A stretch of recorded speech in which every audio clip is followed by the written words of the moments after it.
ষষ্ঠ শ্রেণীর সুপ্রিয় শিক্ষার্থীরা, যারা আমার চ্যানেলটি ইতিমধ্যে সাবস্ক্রাইব করেছেন তাদেরকে জানাই আন্তরিক শুভেচ্ছা অভিনন্দন। আর যারা চ্যানেলটি সাবস্ক্রাইব করেননি তাদেরকে জানাই চ্যানেলটি সাবস্ক্রাইব করে পাশে থাকার অনুরোধ। আজকে আমরা দেখব তোমাদের 2024 সালের ষান্মাসিক সামষ্টিক মূল্যায়ন এর ইংলিশ প্রশ্ন ও উত্তর। তো এখানে সঠিক উত্তর দেওয়া হয়েছে, তোমরা এখান থেকে খুব সহজেই দেখে লিখে শিখে নিতে পারবে এবং 100% মার্ক পাওয়ার সম্ভাবনা রয়েছে। তো চলো আর দেরি না করে আমরা তোমাদের উত্তরটি ভালো করে বুঝে নেই। তো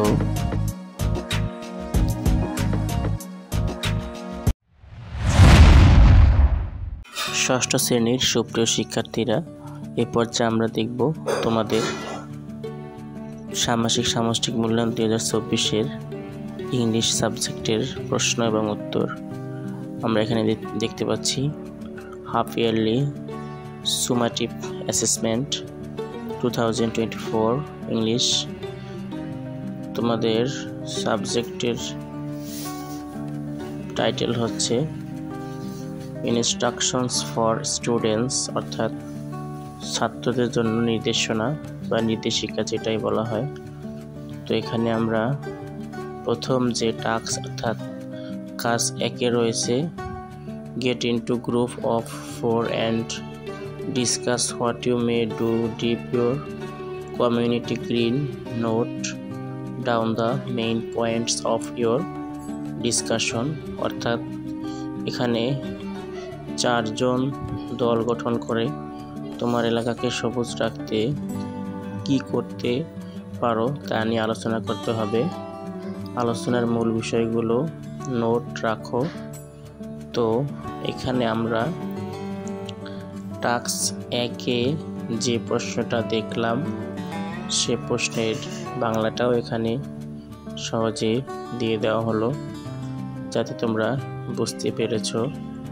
এবং তার উপরে প্রথমে একটা ছোট্ট করে উদ্দীপক দেওয়া ছিল, অর্থাৎ মনে করো তুমি তোমার পাঠ্য বই বা তোমার ম্যাগাজিন, সংবাদপত্র ইত্যাদি পাঠ করে লিভিং গ্রিন অর্থাৎ সবুজ বসবাস এরকম একটা ছোট্ট উদ্দীপক ছিল।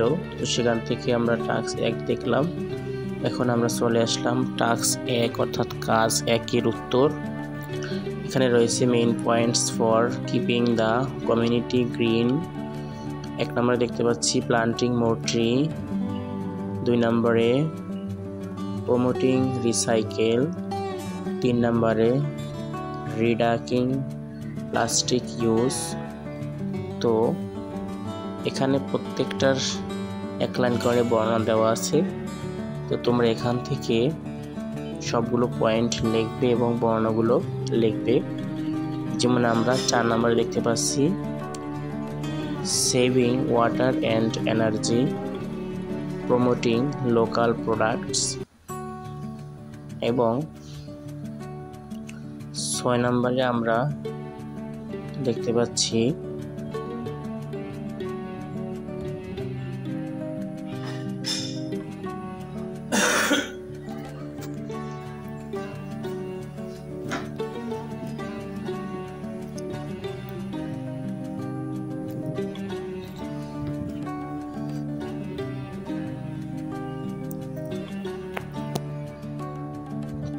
তো তোমাদের ইংলিশ এই প্রশ্ন এবং উত্তরগুলো 100% সঠিক দেওয়ার চেষ্টা করা হয়েছে। এখান থেকে লিখলে আশা করি ইনশাল্লাহ সম্পূর্ণ মার্ক পাবেন। তো এখানে এরপরে রয়েছে 6 নম্বরে ইউজিং মোবাইল ট্রান্সপোর্ট। যেমন এখানে বর্ণনা দেওয়া হয়েছে যে we can suggest and advocate for better public transport facility by promoting biking or walking। 7 নম্বর রয়েছে প্রমোটিং এনভায়রনমেন্টাল এডুকেশন। বর্ণনা রয়েছে we can contract awareness program in school and community centers, and also share tips and information on social media about sustainable living. পার্টে রয়েছে initiating community gardens. তো এই ছিল তোমাদের টাস্ক 1 এর উত্তর। এখানে 8টা পয়েন্ট এবং তার সাথে বর্ণনা দেওয়া আছে।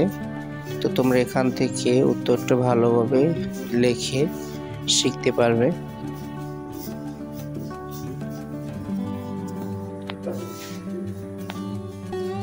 এরপরে আমরা চলে আসলাম টাস্ক 2 এ। এখানে রয়েছে for your better understanding another important article on going green is given here. তো গোয়িং গ্রিন এর সম্পর্কে এখানে কিছু বর্ণনা দেওয়া আছে। তো এই বর্ণনাগুলো আমরা পড়ব এবং পড়ার পরে একেবারে শেষের অংশে তোমরা দেখতে পাচ্ছ যেখানে বলা হয়েছে যে প্রদত্ত অনুচ্ছেদ থেকে 5টি অ্যাডজেক্টিভ শনাক্ত করো এবং সেগুলোর নির্দেশিত নাউন চিহ্নিত করে তোমার খাতায় নিম্নরূপ ছকে লিখো। তো যেখানে আমরা দেখতে পাচ্ছি অ্যাডজেক্টিভের একটা ছক রয়েছে, নাউনের একটা ছক রয়েছে। তো তোমরা এখানে টাস্ক 2 এর উত্তরটা এই অনুচ্ছেদ থেকেই নিয়ে আসতে পারবে, অর্থাৎ গোয়িং গ্রিন যে অনুচ্ছেদটি ছিল সেখান থেকে নিয়ে আসবে। তো দেখতে পাচ্ছ আমরা টাস্ক 2 এর উত্তর এখানে পেয়ে গেলাম। অ্যাডজেক্টিভের ঘরে রয়েছে sustainable, popular, local, locally product, busy, individual. নাউনের ভিতর রয়েছে living, fresh, groups, items, days, footprint. তো এগুলো হচ্ছে তোমাদের টাস্ক 2 এর উত্তর। তো তোমরা এখান থেকে ভালোভাবে মনোযোগ সহকারে দেখে লিখে শিখতে পারবে।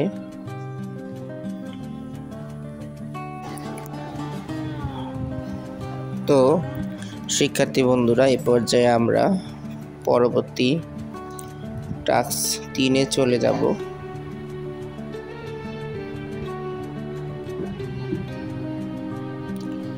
তো এখানে টাস্ক 3 এ আমরা যেটা দেখতে পাচ্ছি, এখানে বলা হয়েছে এলাকার সবুজায়ন কাজ করতে চাও, এই কাজে সমর্থন পেতে তোমার এলাকার গুরুত্বপূর্ণ ব্যক্তিদের সাথে কথা বলা প্রয়োজন। তো সেক্ষেত্রে এখানে কিছু প্রশ্ন দিয়েছে, যেমন আমি বাংলাটা বলে দিচ্ছি যে এখন তোমার এলাকার গুরুত্বপূর্ণ ব্যক্তির কাছে জিজ্ঞাসা করার জন্য একটি প্রশ্নমালা তৈরি করো। তোমার প্রশ্নমালার কমপক্ষে 5টি প্রশ্ন থাকবে এবং প্রশ্নগুলো প্রশ্নবোধক বাক্য তৈরি এবং সঠিকভাবে প্রশ্নবোধক চিহ্ন ব্যবহার করার নিয়ম মেনে চলবে। অর্থাৎ এক কথায় তোমাকে এখানে 5টি প্রশ্ন তৈরি করতে হবে এবং প্রশ্নের ক্ষেত্রে সঠিক চিহ্ন বসাতে হবে। তো যেমন এখানে শেষে বলা হয়েছে যে তোমার লেখায় নিম্নলিখিত শর্তগুলো অন্তর্ভুক্ত করতে হবে।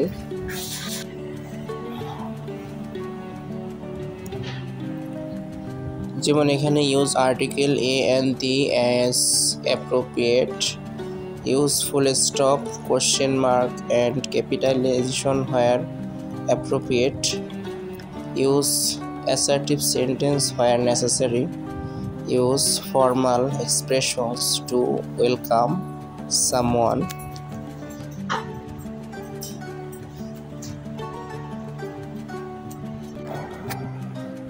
তো এখানে আমরা অ্যান্সার টাস্ক 3 এর অ্যান্সার এখন দেখব। এখানে টাস্ক 3 এর অ্যান্সারটা তোমরা ভালোভাবে দেখতে পারবে। তো বিষয়টা আমি আরেকবার বলতেছি যে এখানে 3-এর জন্য কিছু প্রশ্ন তৈরি করতে হবে, সেক্ষেত্রে চিহ্নের ব্যবহার করতে হবে এবং কি কি চিহ্ন ব্যবহার করবে সেটাও আমরা দেখলাম।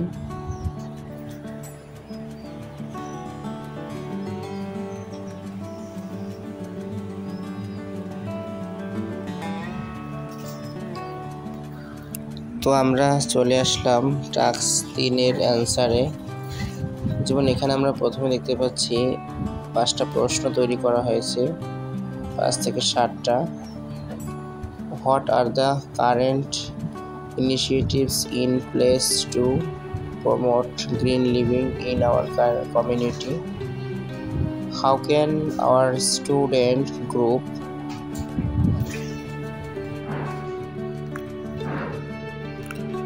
তো এখানে টাস্ক 3-এর উত্তরে আরো আমরা দেখতে পাচ্ছি, যেমন 4 নম্বরে আছে are there any grants for funding opportunities available to support green initiatives led by young people? তো এখানে 5টি এবং আরো 2টি, মোট 7টি দেওয়া আছে। তোমরা এখান থেকে যে 5টি সহজ মনে হয় সে 5টি লিখতে পারবে। এবং এখানে বি নম্বরে imaginary conversation with the community leader, অর্থাৎ কাল্পনিকভাবে কমিউনিটি লিডারের সাথে যে কথোপকথন দিতে হবে, তো সেটা এরপরে আমরা দেখতে পাচ্ছি।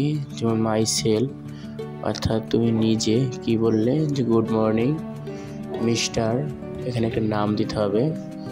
Thank you for taking the time to meet with me today. Community leader, অর্থাৎ উনি বলল যে good morning, it's my pleasure, how can I assist you? তো এভাবে করে তোমরা এই কনভারসেশনটি দিতে পারো।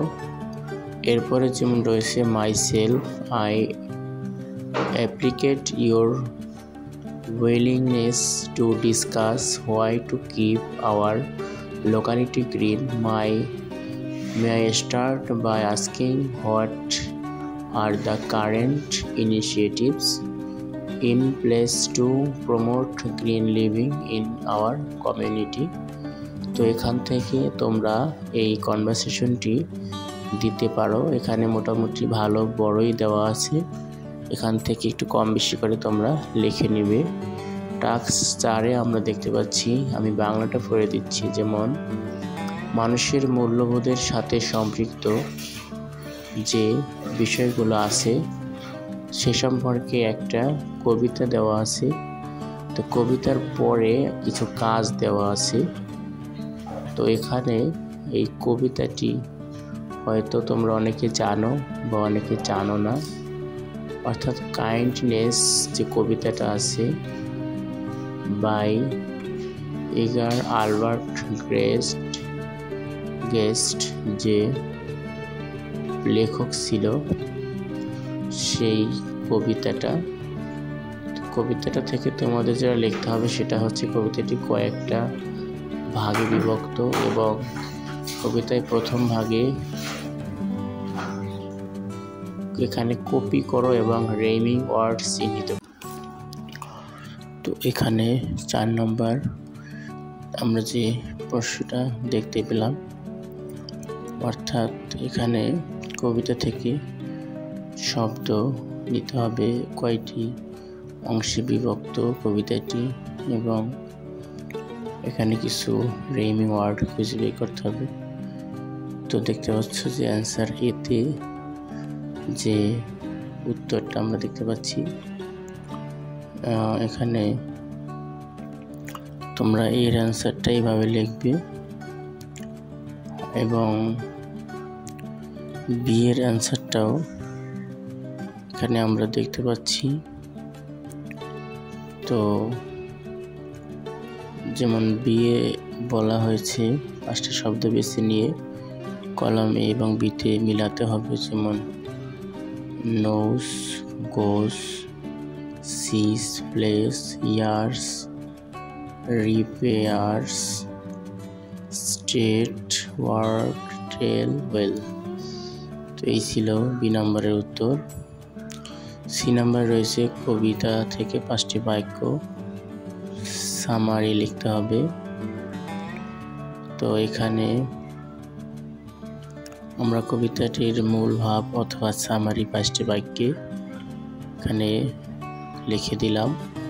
তো তোমরা এখান থেকে খুব সহজে লিখতে পারবে। তো আমার ভিডিওটি ভালো লাগলে লাইক কমেন্ট শেয়ার করবে। যারা চ্যানেলটি সাবস্ক্রাইব করেননি সাবস্ক্রাইব করে পাশে থাকবেন। আমার চ্যানেলে তোমাদের প্রত্যেকটা বিষয়ের প্রশ্ন উত্তর প্রকাশ করা হবে। তো তোমরা খুব সহজে এখান থেকে লিখতে পারবে। আর কোনো প্রশ্নের উত্তর না বুঝলে আমাকে কমেন্ট করে জানাবে। আল্লাহ তাআলা আমাদের সুস্থ রাখুক, ভালো রাখুক, এই কামনায় আজকের মতো বিদায় নিচ্ছি। দেখা হবে অন্য কোনো নতুন বিষয়ের নতুন পড়া নিয়ে। আল্লাহ হাফেজ।